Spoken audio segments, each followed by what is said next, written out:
Dear plus one commerce students, good morning. Today we shall see the unit 3 service business 1 under the chapter 12th chapter functions of commercial banks. Functions of commercial banks. Commercial பேங்க்ஸோட ஃபங்க்ஷன்ஸை விரிவாக பார்க்க இருக்கிறோம். வணிக வங்கிகளினுடைய பணிகளை நம்ம விரிவாக பார்க்க இருக்கிறோம். Functions of commercial banks. They render many valuable services. The important functions of the commercial banks can be explained now.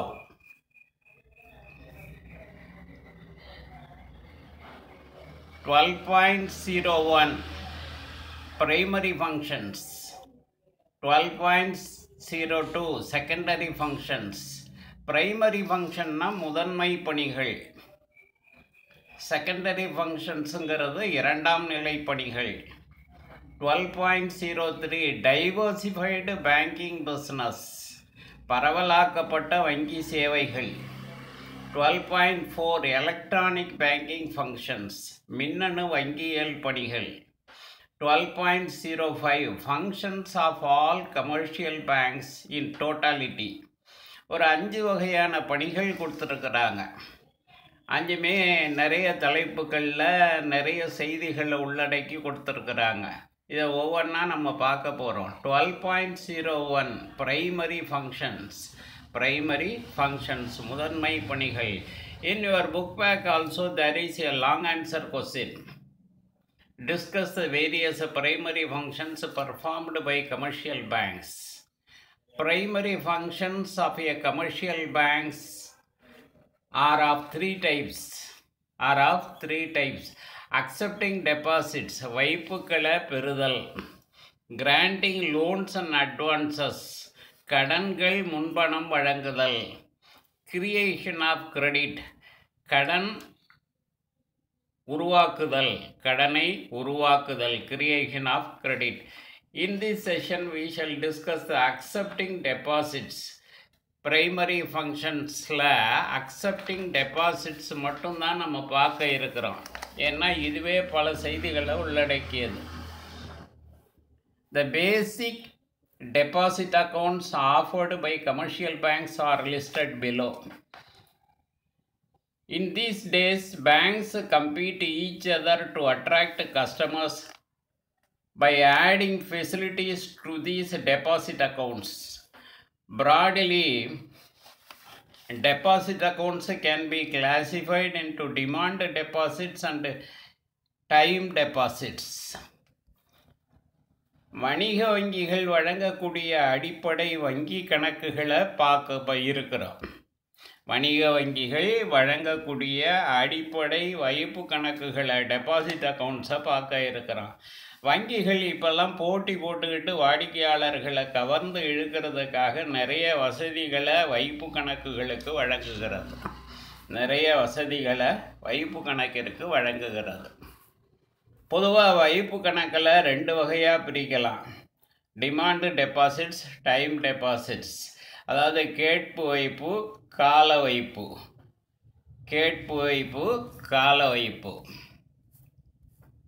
Demand deposits.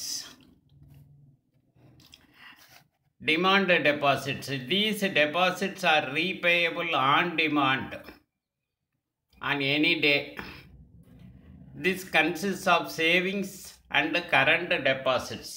பொதுவாக டிமாண்டு டெபாசிட்ஸ் அப்படின்னு சொல்கிறது எப்போ கேட்குறாங்களோ அப்போவே அந்த கணக்கில் உள்ள வைப்பு தொகையை வாடிக்கையாளருக்கு திரும்பி தரப்படும். இந்த டிமாண்டு டெபாசிட்டுங்கிறது கேட்கும் பொழுது திரும்ப வாடிக்கையாளருக்கு உடனே செலுத்தக்கூடிய வகையில் இது உருவாக்கப்பட்டிருக்கிறது. Demand deposits are repayable on demand on any day. This consist of savings deposits and current deposits. இதை 2 வகையாக பிரிக்கலாம். சேமிப்பு வைப்பு, நடப்பு வைப்பு.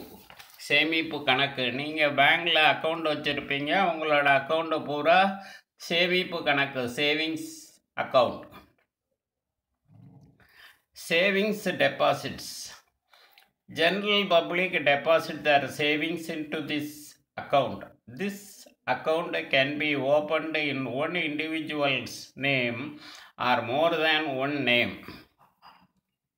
பொதுமக்கள் தங்களோட சேமிப்புகளை இந்த கணக்கில் டெபாசிட் பண்ணலாம், இட்டு வைக்கலாம். சேமிப்பு கணக்கு தனிநபரோட பேரில் இருக்கும் அல்லது ஒன்றுக்கு மேற்பட்ட நபர்களோட பேரில் இருக்கும். Section 25 companies also can open savings account. Section 25 கீழே பதிவு செய்யப்பட்டிருக்கிறத நிறுவச் சட்டம் 1956 செக்ஷன் 25 கீழே பதிவு செய்யப்பட்டிருக்கிற லாப நோக்கற்ற நிறுவனங்கள் வங்கியில் இது மாதிரி சேமிப்பு கணக்கை தொடங்கலாம். ஏன்னா அவை லாப நோக்கற்ற நிறுவனங்களாக இருக்கிறதுனால தொடங்கலாம். தனிநபர்கள் வங்கியில் தொடங்குற மாதிரியே சேமிப்பு கணக்கு தொடங்குற மாதிரியே செக்ஷன் 25 கம்பெனிஸுங்கிற லாப நோக்கற்ற நிறுவனங்கள் வங்கிகளில் சேவிங்ஸ் அக்கௌண்ட்டை தொடங்கலாம். Section 25 company is a non-profit company which is registered under section 25 of the Companies Act 1956.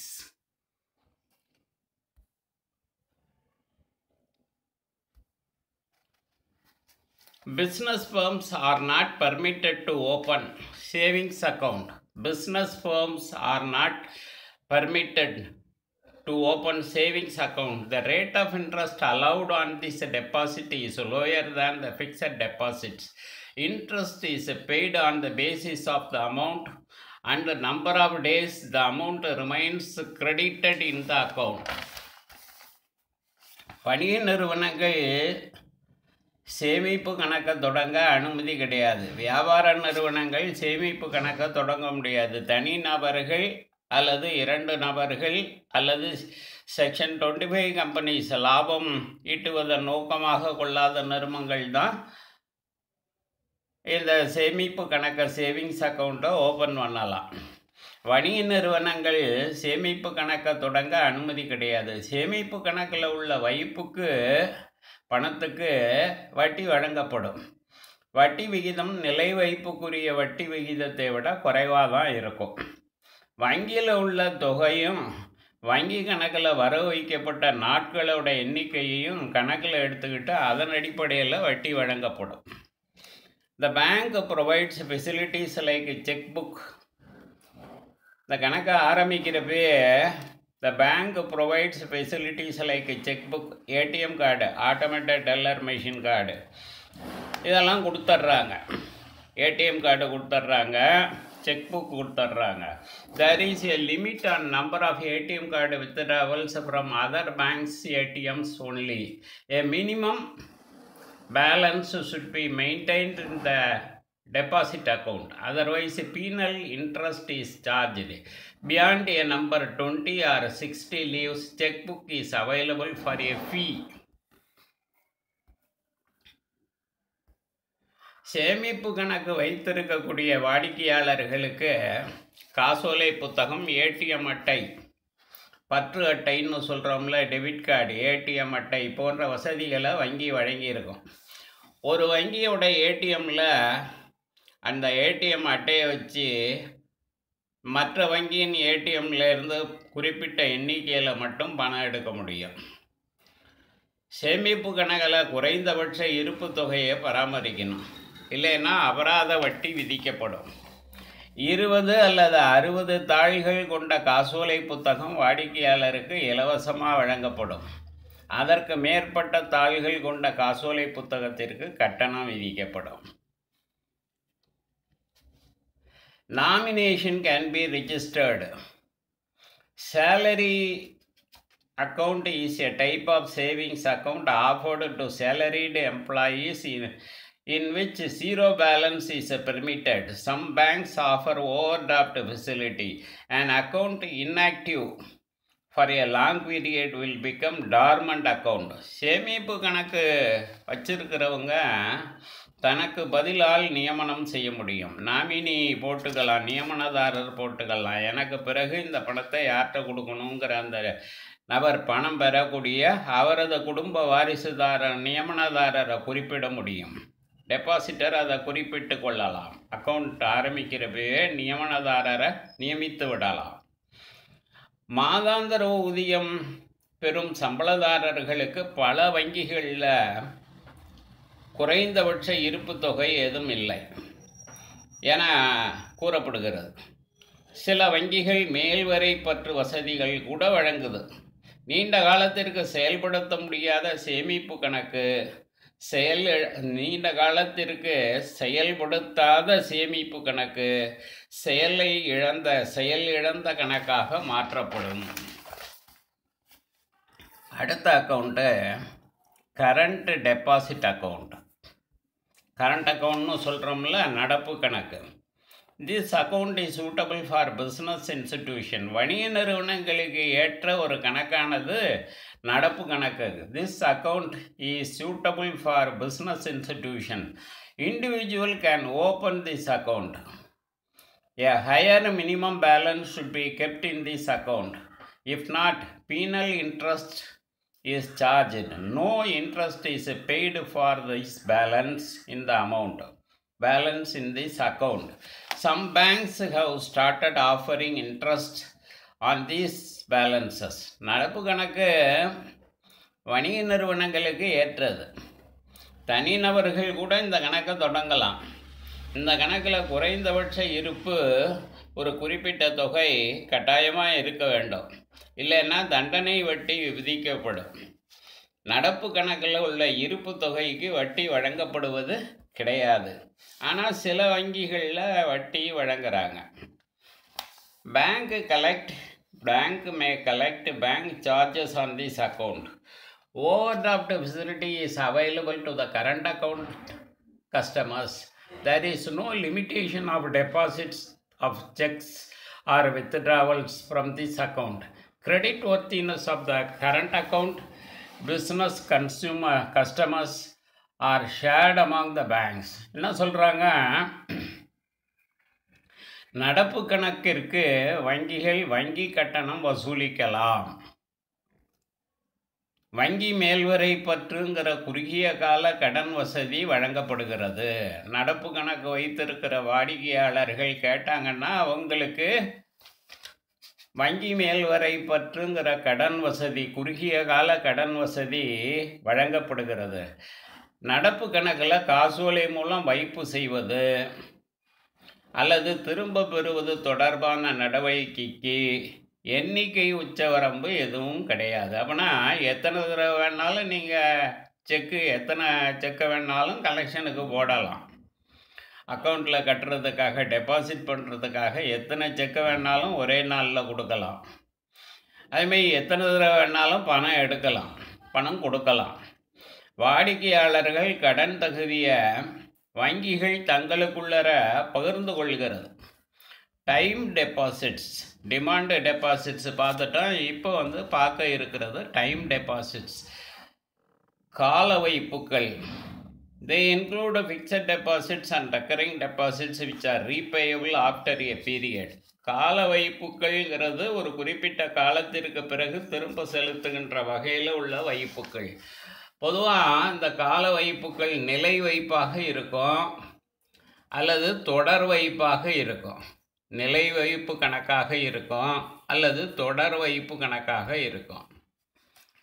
Fixed deposit account. Fixed deposit account நிலை வைப்பு கணக்கு. Certain amount is deposited for a fixed period for a fixed rate of interest. Fixed deposit receipt is given to the depositor. Rate of interest is higher than the savings account. Rate of interest is higher than the savings account. On the date of maturity, the principal along with the interest for the fixed period is paid. A customer can obtain loan by depositing fixed deposit receipt. Premature withdrawal of cash is also allowed for payment of penal charges and it carries no interest. Partial withdrawals also allowed. Fixed deposit period can be 1 month to 10 years. Fixed deposit is also called term deposit. ஒரு குறிப்பிட்ட தொகையை ஒரு குறிப்பிட்ட காலத்திற்கு ஒரு குறிப்பிட்ட வட்டிக்கு, ஒரு குறிப்பிட்ட தொகையை ஒரு குறிப்பிட்ட காலத்திற்கு ஒரு குறிப்பிட்ட வட்டிக்கு வைப்பு செய்வதை நிலை வைப்புன்னு சொல்கிறோம். நிலை வைப்பு செய்கிறவங்களுக்கு நிலை வைப்பு சான்றிதழ் ஃபிக்ஸட் டெபாசிட் ரெசிப்ட் வழங்கப்படும். சேமிப்பு கணக்கை விட நிலை வைப்பு கணக்கிற்கு அதிக வட்டி வழங்கப்படும். முதிர்வு நாளில் வைப்பு தொகை, அதான் அந்த பிரின்சிபல் அமௌண்ட்டும் அதுக்குள்ள இன்ட்ரெஸ்ட் வட்டியும் சேர்த்து வழங்கப்படும். ஒரு வாடிக்கையாளர் நிலை வைப்பு சான்றிதழை வைப்பு செய்வதன் மூலம் கடன் பெற முடியும். அதையே அந்த நிலை வைப்பு சான்றிதழை அடமானம் பண்ணியே கடன் பெறலாம். முதிர்வடைவதற்கு முன்பே குறிப்பிட்ட அபராத கட்டணத்துடன் பணத்தை திரும்ப பெறுவதற்கும் அனுமதிக்கப்படுகிறது. ஆனால் இதற்கு வட்டி வழங்கப்படுவது கிடையாது.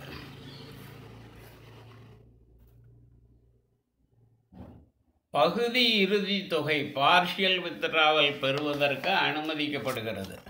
நிலையான வைப்பு காலம் 1 மாதத்திலிருந்து 10 ஆண்டுகள் வரை இருக்கும். நிலை வைப்பை கால வைப்பு அப்படின்னும் சொல்கிறோம். அடுத்து ரெக்கரிங் டெபாசிட் அக்கௌண்ட், தொடர் வைப்பு கணக்கு, ஆர்டி அக்கௌண்ட்டுன்னு சொல்கிறோம். கால வைப்பில் time deposits can be classified into fixed deposit and recurring deposit.